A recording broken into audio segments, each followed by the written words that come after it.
mic is on. Why aren't you feeding me, bald guy?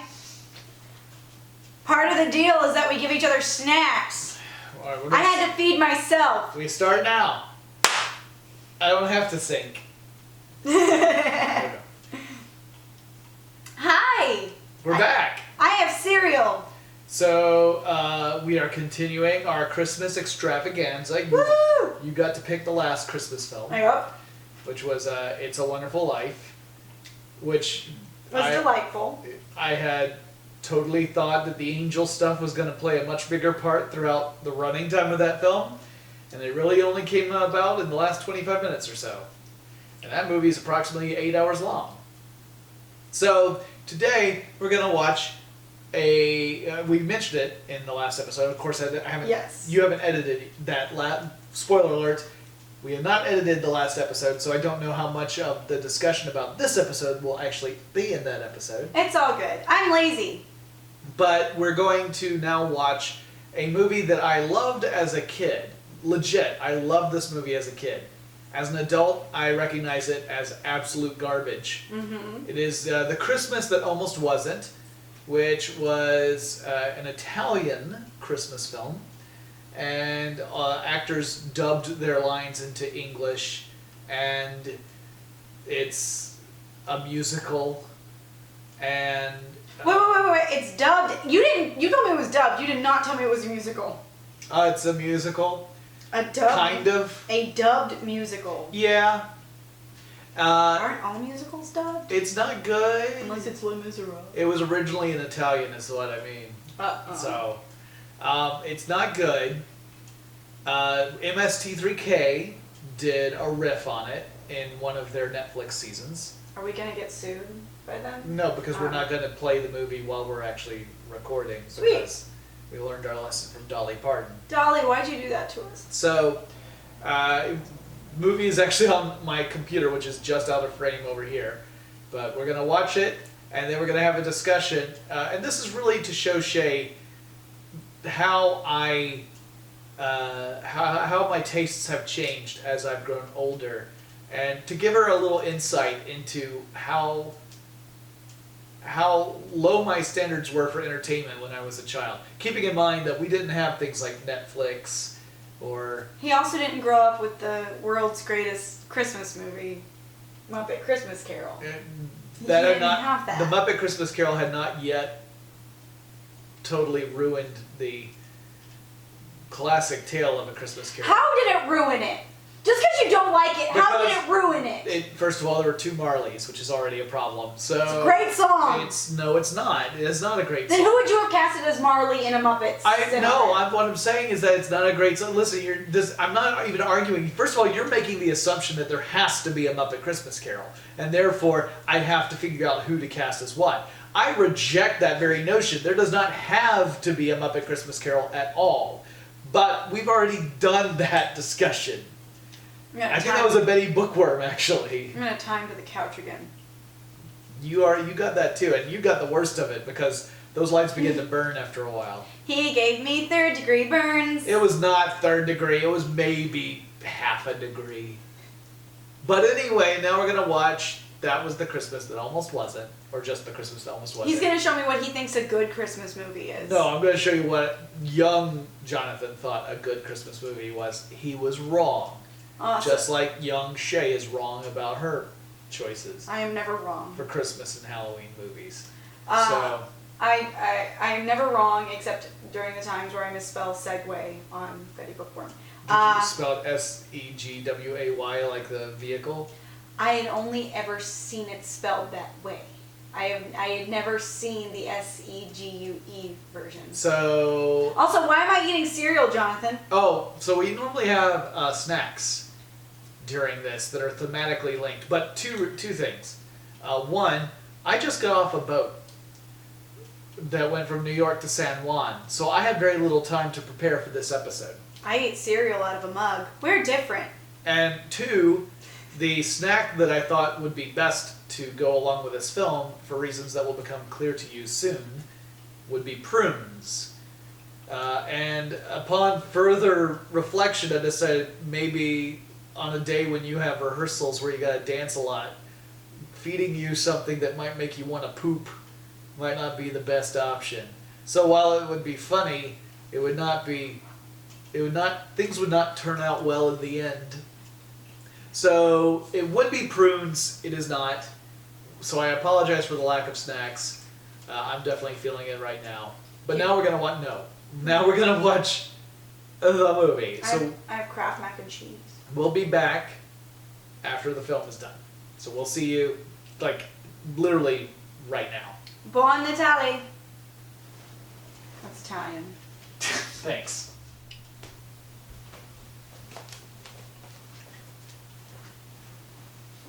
So that was the Christmas that almost wasn't, almost wasn't, almost wasn't.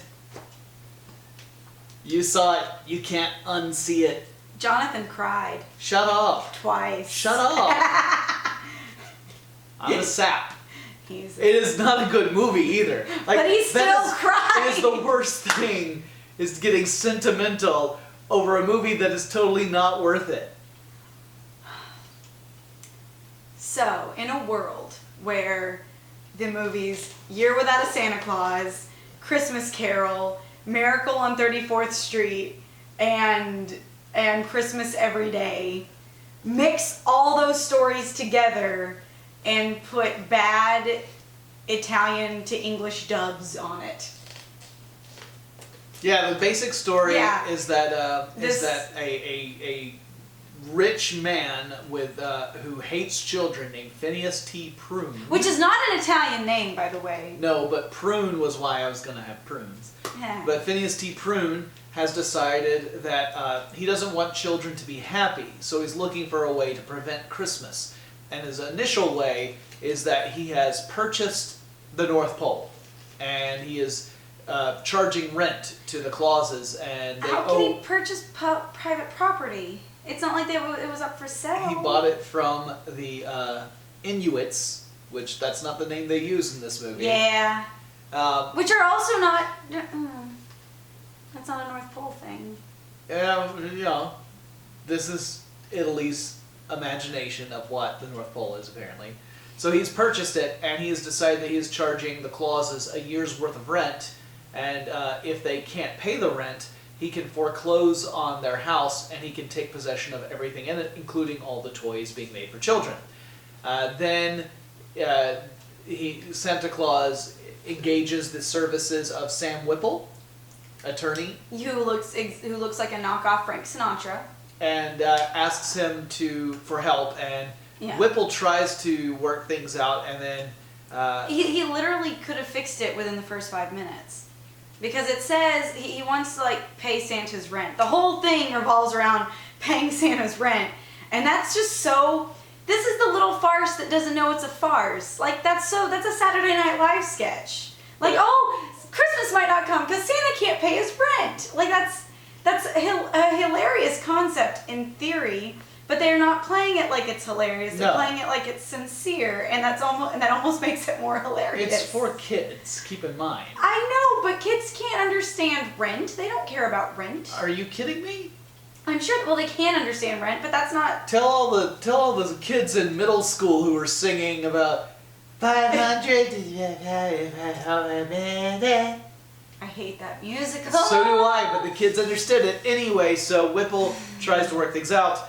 Prune then gives essentially a choice. You either pay the rent or you swear to never deliver toys again. Either way, he'll back off. Which And I feel, if Phineas would have just played the long game, just let the children grow up. They'll be unhappy real soon. that's not the point. So then you get to this whole thing about Santa trying to figure out how to raise money. He gets hired as a department store Santa. Then Prune ends up purchasing the department store, firing Santa, and also Garnishing his wages. Yeah, he Prune's butler destroys a whole bunch of toys, They're which gone then on Prune blames on Santa and charges him for the damaged goods. Thus, Santa is reduced back to nothing just before Christmas Eve. and then all the children of the village. There's only one village in the world, by the way. Yeah. The world consists of one little Italian-American village. That's in a close enough proximity to the North Pole that Prune can visit the Clauses every night to ruin their dinner, because that's his favorite thing to do, is to ruin their dinner. Ruin their appetite just before dinner. Yeah. And so then the kids end up raising money, they save Santa Claus, and then it's revealed that the whole reason why Prune is the way he is because it's all his fault. When he was a kid, he asked for a sailboat, and the bookkeeper for Santa's workshop, whose name happens to be Jonathan. Which is like, I'm not saying Jonathan isn't a nice name. It is a nice name. I'm just saying, like, when you're around elves and like whimsical Christmas stuff, like Jingle, Jangle, or Rick and Morty, I don't know. So anyway, Jonathan had misplaced the letter from Prune, so Prune never got his gift, and that's what led him down the path of hating Christmas, because he felt left out. But he didn't. Fun of. But that makes no sense, because he didn't hate Christmas. And here's my first problem with this movie. Anyway, but he gets his sailboat, and he forgives Santa, and he runs around, and he has his Scrooge moment of, I haven't missed it yet, and he chases a child and tackles him to the ground, and then invites a bunch of children and a dog into his house. He also gives away the sailboat he just got. Yeah, and that part was actually really cute. I really like that part. But anyway, here's my first problem. Earlier on in the movie, it is expressed that Prune specifically hates children. In fact, if you say children are childish, he like physically becomes ill. And he also says to Santa and Mrs. Claus, I don't hate you and I feel no ill will towards you. I just hate children, so, and ruining Christmas is the best way to make them unhappy. Yeah, but then when it's revealed that Jonathan is the one that like screwed him over out of a present, well, then he should have had the ill will towards, or at least in his mind, if Santa ignored him as a kid, like, even if it wasn't Santa's fault, like, he would have animosity towards Santa. No, he explains that it wasn't Santa that he hated, it's that the other children made fun of him because he didn't get a present. And because the other children were happy and they were making fun of him, he felt that something must be wrong with him, and he decided to grow up right then and there at the age of 5, and that was when he turned his back and despised other children. It was the children who were torturing him. Like, he didn't understand why he didn't get a present. Yeah. But the animosity he felt were toward the kids who had made him feel badly about himself. Okay, all right. See, there was such a bad Italian accent dub, I couldn't understand it. You also you didn't get that one because that particular plot point was one of the few that was not delivered in song. Oh, okay, yeah. This is a musical. It's a musical. Some of the songs were cute. Like the opening song, Christmas That Almost Wasn't, was catchy. Oh yeah, that's done by the same guy who did the music for the Rankin Bass Hobbit and Lord of the Rings movies. And some of the songs are kind of cute. Some of them are somewhat cute.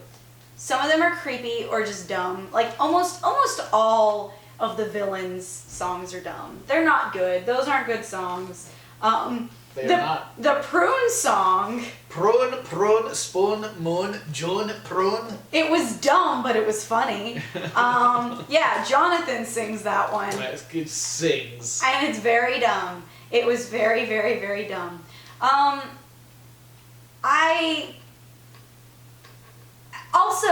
I think I would have forgiven the movie its like silliness a little bit more, like the weird acting choices, just weird, and also, and not to be, I'm Italian, so I'm going to stereotype myself here.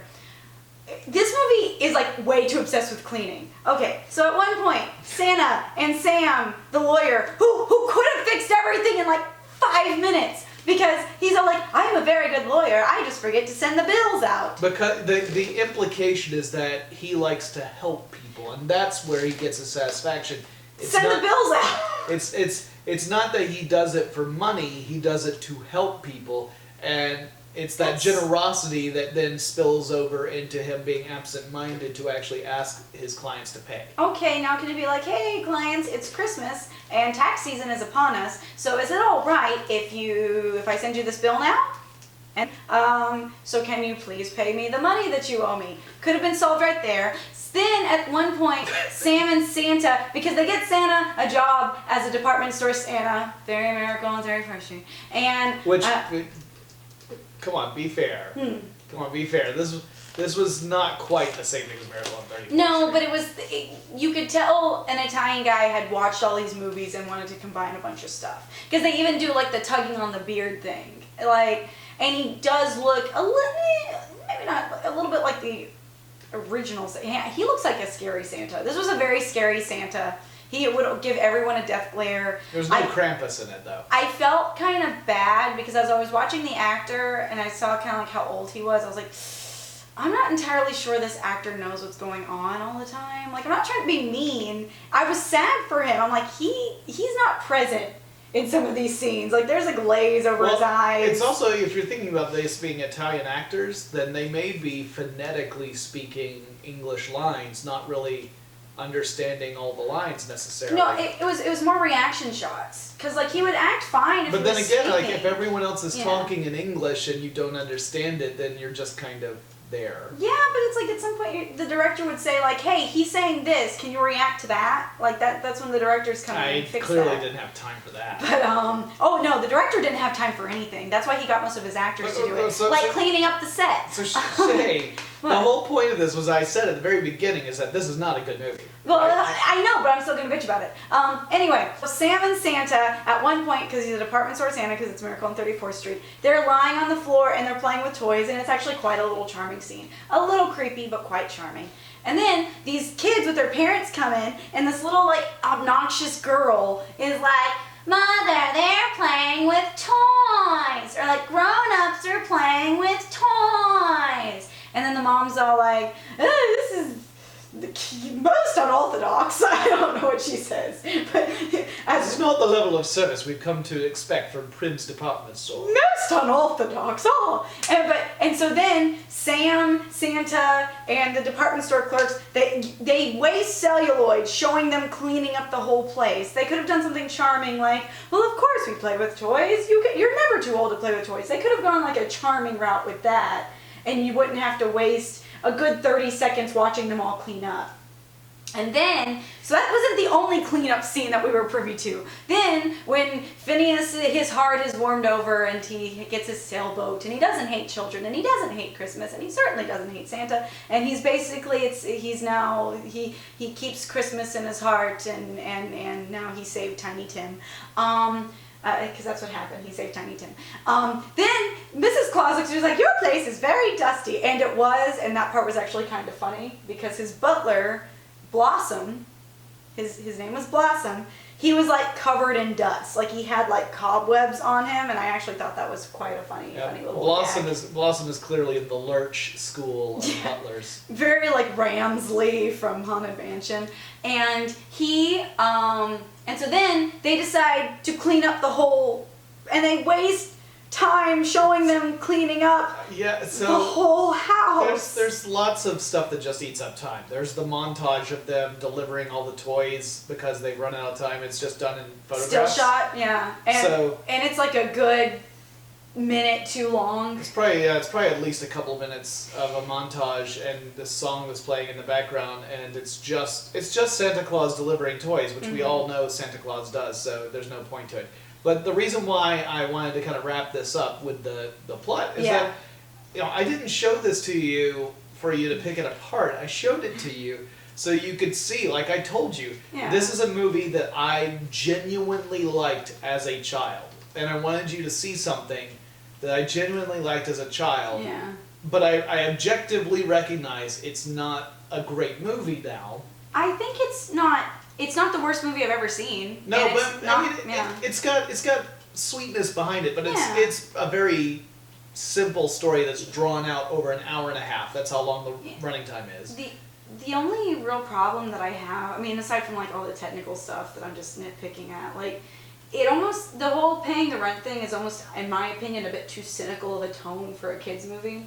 Yeah, it's the reason why I wanted to show it to you was to give you that insight and to tell you it's okay to objectively look at films that you loved when you were younger and now as an adult with clear eyes say, this isn't as good as I thought it was.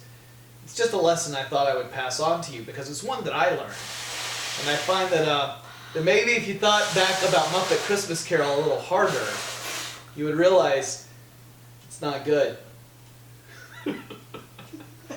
Also Hocus Pocus. Or double whammy. Hocus Pocus and Muppet Christmas Carol are both better than this movie. I didn't say they were as bad. I'm just saying they're not good. They're not in the same realm. Okay? The majority of American people regard Muppet Christmas Carol as a modern Christmas classic. And I shit you not, they do. They are wrong. Anyway, this movie would have been a fine movie if it would have probably been a Rankin and Bass cartoon. Yeah. It probably would have been a very like if the whole thing had been animated like the opening credits. Yeah, if it was if they just, I feel like if they just took the script and just sent it to Rankin Bass, they could have done something cute with it. Yeah. Well, but overall the music is not good. The songs are not good. I do think the Rankin Bass movie Year Without a Santa Claus actually ripped off this movie. Yeah. But anyway, so now we are through with our holiday films. And we're on, I guess, to next year. Yeah, I guess it's 2020. I'm going to make him watch Love Witch. And love movie. He's not going to like it. I think he will on some level appreciate it. He's not going to like it because the satire in it is not obvious. And I'm so thick that I'll never be able to pick up on it. No, it's because like you mentioned that you don't like movies where, you know, they play up the overt sexiness of a female lead as a satire, but you don't think it satirizes it correctly? There are a lot of satires where they say, oh, it's satire, but it's indulgent in the exact same thing that it claims to be criticizing. And that's where I find, if you want an example that I can quickly point to, Dollhouse. Joss Whedon's Dollhouse series with Eliza Dushku. It was meant to, in part, like, satirize / commentate on women characters in fiction, but I felt like it engaged in the exact same stuff it was supposed to be critiquing. Yeah. So, but we'll see. And I don't know what I'll pick for the next one. So, but this has been, I'm glad that we got a chance to get through the year. Yeah!